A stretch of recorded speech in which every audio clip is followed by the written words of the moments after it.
if you got your Bible, and I hope you do, turn with me to the book of Daniel. Daniel chapter 8 is where we're going to be this morning. Man, we've just been walking our way through this book. And so I'm going to start like this. How many of you have picked up the Bible in any way, shape, or form, like it's some time, and you read through something and you went, I did not understand any of that? Raise your hand. Okay, good. I was really nervous the pastor was going to be the only one raising their hand this morning. Listen, there are certain sections of the Bible that, let's be honest, can be a little bit more complicated to understand than others. Now, here's the thing. Sometimes we overcomplicate the things that are really easy. So I talked about my kids, like there's a passage, do everything without complaining or arguing. Right, that's simple, that's easy. We overcomplicate it, right? So there's some things in here that's like, this is plain and simple, it's really easy. Then there's other sections of the Bible that, let's just be honest, when you read it, you're like, huh? And listen, this is a really great place for you to be if you have moments when you're reading the Bible and you think to yourself, huh? What just happened there? And one of the reasons for this is because in the Bible, there are different genres. There are different types of books throughout the Bible. So there are, like in the New Testament, we have like Paul's letters that are fairly direct, that he's writing to a church, or maybe even like if you think of 1 Timothy, 2 Timothy, he's writing to a person. Like sometimes they're easier, maybe even the Gospels, you know, these stories, these narratives about the life of Jesus. And sometimes it's simple, but then oftentimes, if we're just honest, sometimes in the Old Testament, we can read stuff and we just go, huh? Like what's going on? I mean, some things in the Old Testament, like we can read the Psalms, which sometimes just seem like David is so schizophrenic that at one moment he's like, God, you're the best thing ever. And then the next moment he's like, how could you do this, God? And you're like, man, did you just have a bad day? Like what? Like, or you could read Proverbs. You're like, man, these little pithy statements in the book of Proverbs. You're like, okay, I kind of get that. And then you read other sections and you think to yourself, huh? Like what did I just read? This morning, we're probably going to be in one of those sections that I'm going to guess just on face value, we're going to read it. And if you're reading it by yourself, you're going to go, what? What does this mean? What am I reading about? And the reason is because we've been making our way through the book of Daniel. Daniel chapter 1 through 6 is essentially like it's narrative. It's fairly easy to follow along, right? I mean, we had stories like Daniel in the lion's den. We had the fiery furnace. We've talked about different kings. Like it's been, for the most part, like fairly easy to follow. Well, last week when we got to chapter 7, which Connell started with us, like we get to this genre called apocalyptic literature. Now, when we hear the word apocalyptic, most of us probably think doom and gloom. Most of us probably think end times. We think end of the world destruction. But biblically, apocalyptic simply means like unveiling or revealing. That God is pulling back the curtain to allow Daniel, in our case this morning, just an opportunity to see things that he might otherwise not see. He's going to see things like spiritual realities or future kingdoms. And this is why in chapter 7 through 12, we're going to see like these chapters filled with beasts and horns and visions and symbolic imagery. So here's what I need us to know before we jump in today, that apocalyptic literature uses vivid symbols just to communicate deep spiritual truths. The problem is, you and me, like we think in terms of linear. We think in terms of an event happened and then on and on and on it goes and then the end. Apocalyptic literature, it's just gonna use these what we would say like crazy visions, crazy imagery to communicate something. And if you don't know what it's trying to communicate, you're simply lost. This is why the book of Revelation, for so many of us, after you get past the 7 churches that it's written to, you just kind of find yourself going, what is going on here? So my hope this morning in Daniel chapter 8 is to unpack for us what exactly is going on. And so here's what I'm gonna ask early on. I'm gonna ask for you to lean in with me this morning. I'm gonna ask for you to stay with me as we unpack Daniel chapter 8, because there's actually more practical application in Daniel chapter 8 than what just meets the eye. So it's not, apocalyptic literature isn't to create confusion, it's actually revelation. That's what it is. And here's why this matters so much.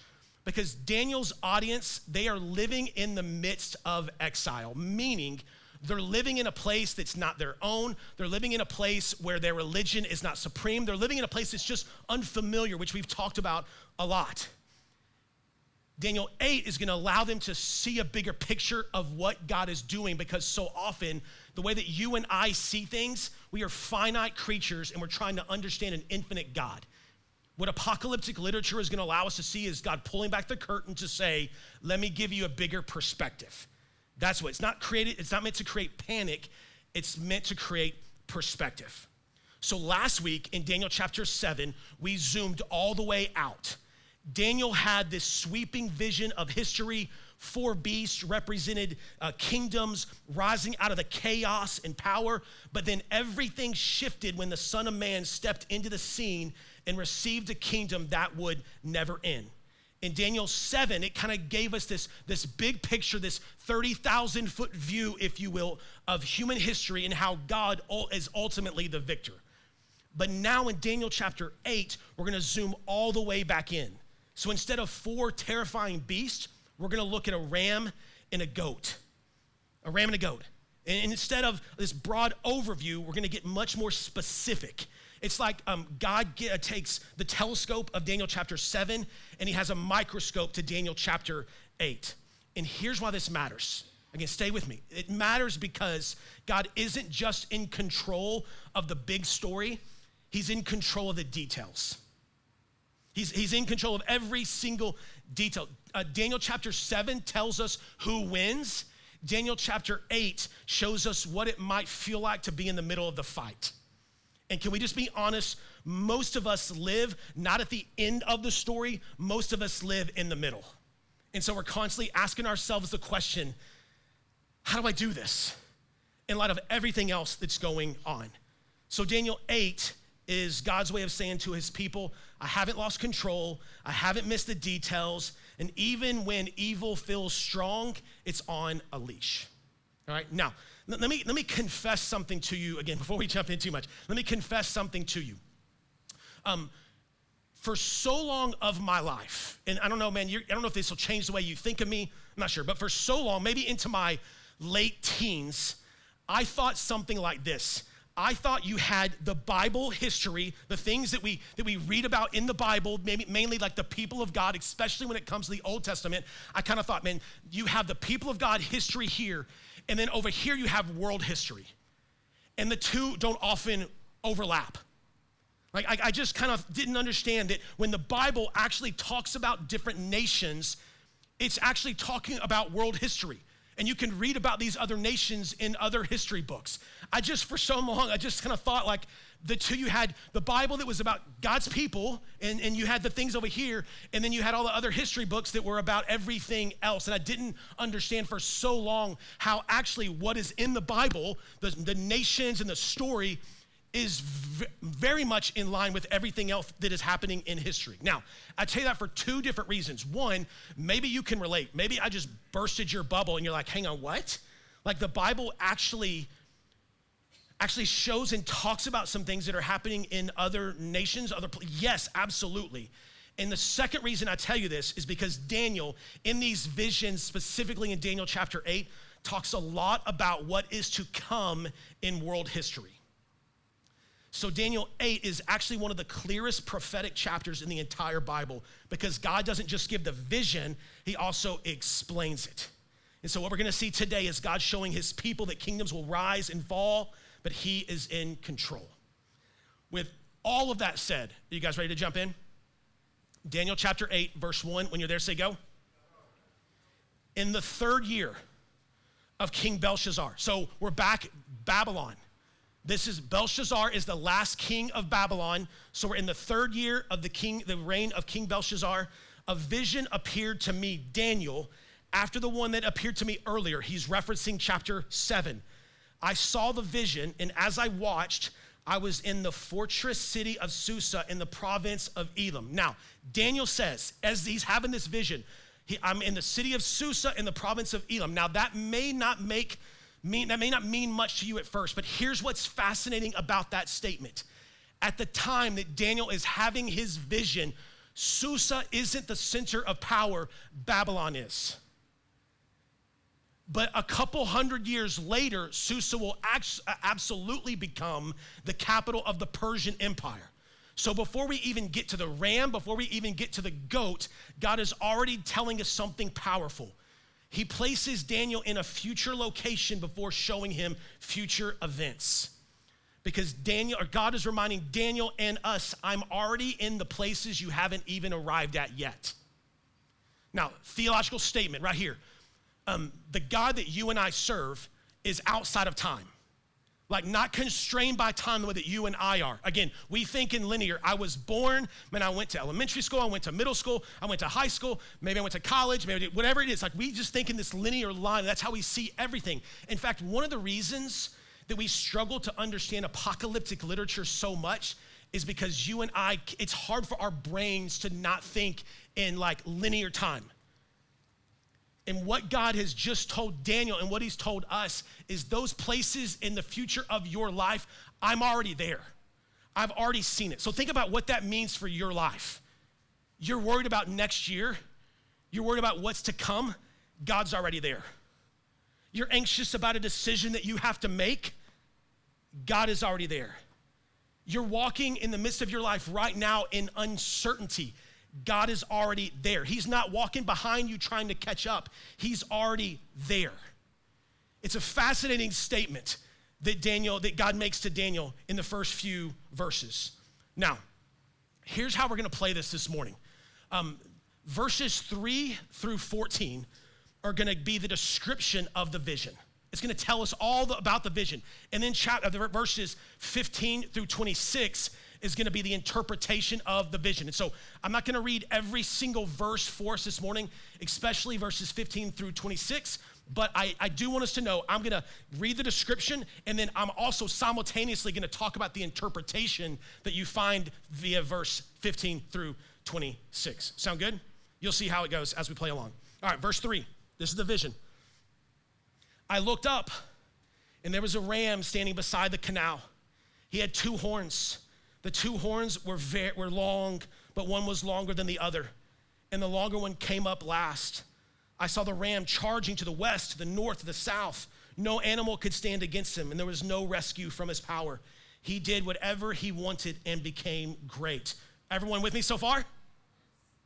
You understand everything, right? Okay, here's what's going on.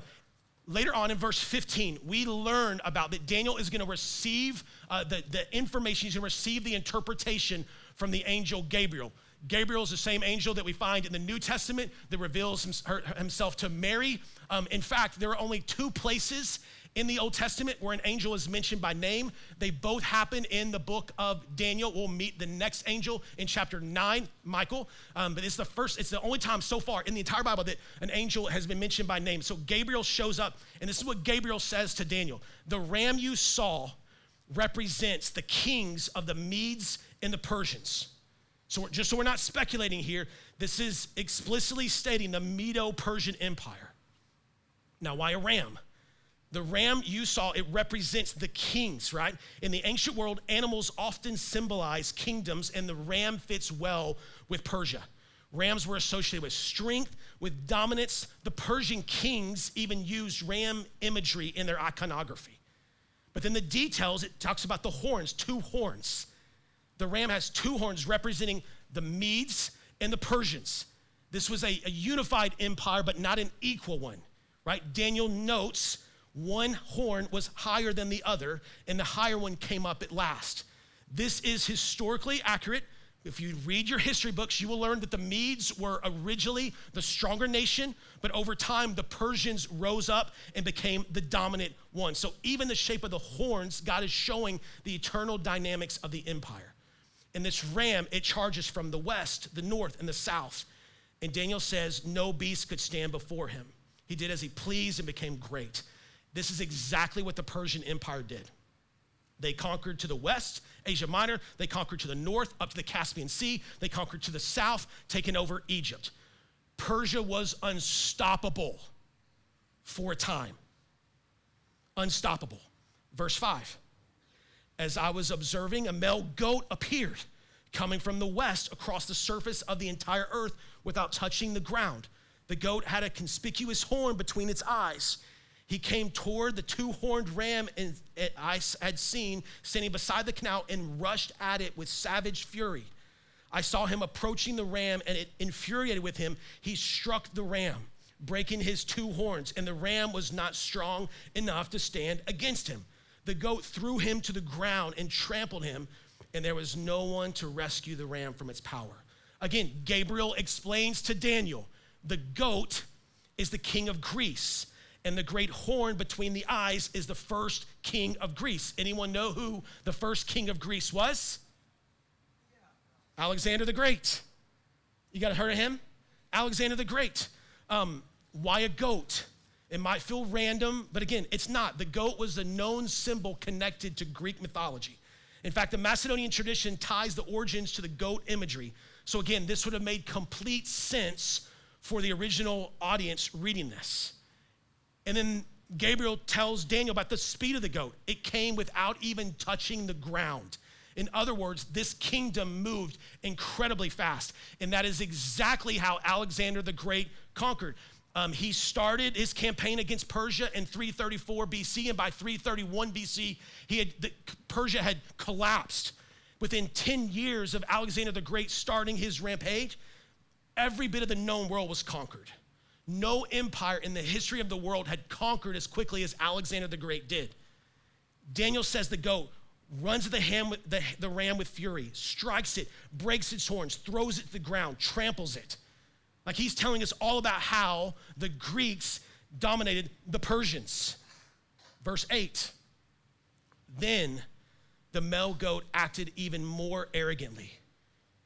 But when he became powerful, the large horn was broken. 4 conspicuous horns came up in its place, pointing toward 4 winds of heaven. Okay, then comes the shocking turn. Remember, this is a vision that Daniel is having about events that are gonna happen 200 to 300 years in the future. At the height of his power, what we just read in verse 8, Alexander the Great dies. No warning, no successor, gone. He dies at the age of 32, and just like that, the greatest conqueror the world has ever seen, gone. Verse 8 tells us that 4 horns came up after his death.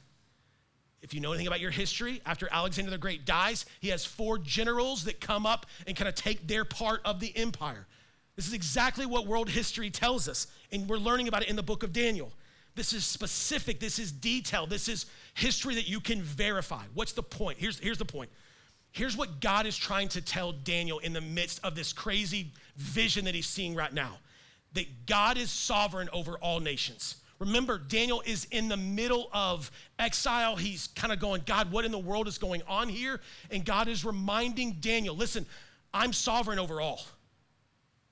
In the midst of your life, even right now for you, when you have those moments where you think, God, are you even there?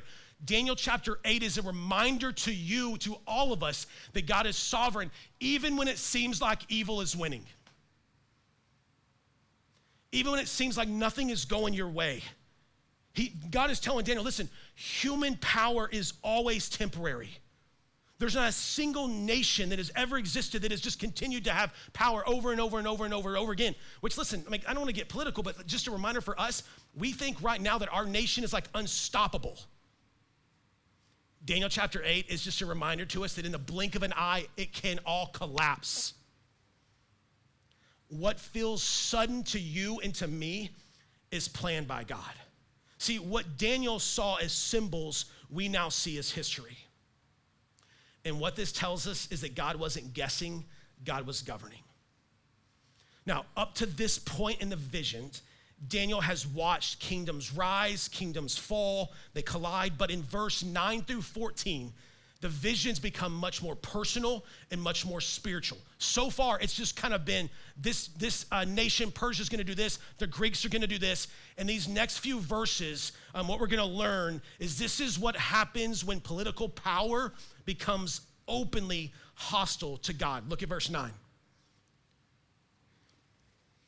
Out of one of them, so out of those 4, out of one of them came a little horn, which grew exceedingly great towards the south, towards the east, and towards the glorious land. Now, this glorious land is a reference to Israel. So the ruler who he's talking about right here that comes out of the 4 generals from Alexander the Great, he is gonna set his sight not just on expanding territory, he's specifically setting himself against the people of God. Historically, if you know anything about your history, this is a reference to Antiochus Epiphanes, a ruler from the Greek Empire. Just, again, it's fascinating to me because it's just 200-300 years before any of this happens, the book of Daniel is telling us exactly what is taking place. And if you read your history book, you'll see it all. Antiochus became infamous for his hatred of the Jewish people and his hatred of their worship. In fact, he has been called the Hitler of the Old Testament. He murdered 80,000 Jews upon entering into Jerusalem, old women, pregnant women, kids. He didn't care. He killed them all. He issued a coin in Israel that read, King Antiochus, God in the flesh. And to top it all off, he set up a statue in the Holy of Holies, in the temple in Jerusalem. He set up a statue there for the Jews to worship him. Like anything and everything that the Jews held onto as sacred, Antiochus comes in and he's like, listen, you don't get to do any of this. Like, it is impossible to describe the offensiveness of all that Antiochus did to the Jews. And then out of nowhere, he developed a stomach virus, went insane, and died, just like Daniel prophesied. By the way, not to go too far in the weeds here, you can find much of this story. So you're like, man, where is some of this happening? You can find a lot of this in what is called the Apocrypha. Our Catholic brothers and sisters, they have a section in their Bible between the Old Testament and the New Testament called the Apocrypha. At no point in history has it ever been inspired, inerrant word of God, the 66 books we have here. But from a historical standpoint, it gives lots and lots of details about things that happened around this time. And so much of these stories are found in the Apocrypha. So I just want to point that out to you. But here's the thing. I'm afraid at this point, you might be thinking, okay, great. So what? So here's what I want to do. In the next few verses, I think the vision that Daniel was receiving from God kind of experienced this as well. And so what happens in the next few verses is you're going to get like a detailed description of what happens when evil fully matures. All right, so look at verse 10. It says, it grew as high. It's speaking of the horn, Antiochus Epiphanes. It grew as high as the heavenly army, made some of the army and some of the stars fall to earth and trample them. It acted arrogantly even against the prince of the heavenly army. So here's what the vision's trying to communicate to you and to me. Evil always wants worship. The ruler, Antiochus Epiphanes, is not satisfied with political dominance. He wants worship. He wants you to have no one or thing in your life that you value more than him. He wants to put up a statue and he wants you to worship it. He doesn't just want influence. He wants worship. We've seen this same spirit. We saw it in Pharaoh, if you know anything about your Old Testament in the book of Exodus. We saw this at the beginning of Nebuchadnezzar's life. You'll see this again in Caesar Augustus's life in the New Testament. There's this idea like when you become powerful, you don't just crave power, you create others to worship you. How this potentially could play out in our own culture. I want as many followers as possible. I want them to do everything that I say. It's like we want more than just power. At its core, evil says, I want the throne. Verse 11, it says, it revoked his regular sacrifice and overthrew the place of his sanctuary. This is what evil then attacks worship first. If you know anything about Antiochus, he outlawed Jewish worship. He stopped sacrifices in the temple. He desecrated the temple. Like, he was known for brutally murdering the Jews if they even gave into a small hint of worshiping their God. It wasn't merely political oppression. It was attack on communication and communion with God. Evil attacks worship first. But then verse 12 says something even more sobering. In the rebellion, the army was given up. Together with the regular sacrifice, the horn threw truth to the ground and was successful in what it did. evil often appears to prosper for a time. Like this was a time in Israel's life where it just, they were thinking to themselves, how long? How long is this gonna last? Daniel 8 reminds us that sometimes evil is permitted to prosper for a temporary time, not ultimately, not eternally, but temporary. And it can shake up our faith. But here's a beautiful thing. In verse 13 and 14, we learn evil has an expiration date. Look at it. It says, then I heard a holy one speaking. And another holy one said to the speaker, how long will the events of this vision last? The regular sacrifice, the rebellion that makes desolate, and the giving over of the sanctuary and of the army to be trampled. He said to me, for 2,300 evenings and mornings, then the sanctuary will be restored. How long? You been there? Like, how long is this gonna go on? Like, how long is this gonna happen? And listen, it doesn't have to be as extreme as what we see here. How long? How long am I have to encounter this? How long is this suffering gonna last? God, when are you gonna act? And then Daniel's told, for 2,300 evenings and mornings. Here's the point. God is reminding Daniel, he's already determined the limit. He's already been there. The suffering is not gonna be endless. Evil doesn't get the final word. Church, this is one of the most comforting truths in the chapter. God not only sees suffering, he measures it. Nothing is running wild outside of God's authority. Now, up to this point, you might be thinking, okay, it's incredibly accurate prophecy about Persia and Greece and Antiochus. That's interesting. What does this have to do with me? Everything. It has everything to do with you. Because Daniel chapter 8 is not merely a history lesson in advance. It's revealing a spiritual pattern that repeats itself all throughout human history. Like the Bible is showing us a pattern. What happens in Daniel chapter 8 continues happening over and over and over again. Kingdoms rise, it becomes powerful, it exalts itself, it opposes God, it oppresses God's people, and then God brings it down. The pattern repeats itself all throughout the Bible. And Antiochus here becomes a kind of a preview or prototype of every anti-God rule and system that would follow after him. And this is the point. Daniel is teaching us that behind every earthly kingdom, there often appears a deeper spiritual battle taking place. Because it's never just politics. The deeper issue is worship. Who will be worshiped? Who gets ultimate allegiance? And church, we're in the middle of that today. We're constantly fighting against culture. Man, just gather in here on a Thursday night with our college students and you'll see the different pressures that they are facing from our culture. Like over and over and over again, they're being bombarded with cultural influences that say you don't need to follow God. The name changes, the empires change, but the human heart doesn't. This is why the Bible says there's nothing new under the sun. The same pride that existed in Babylon exists today.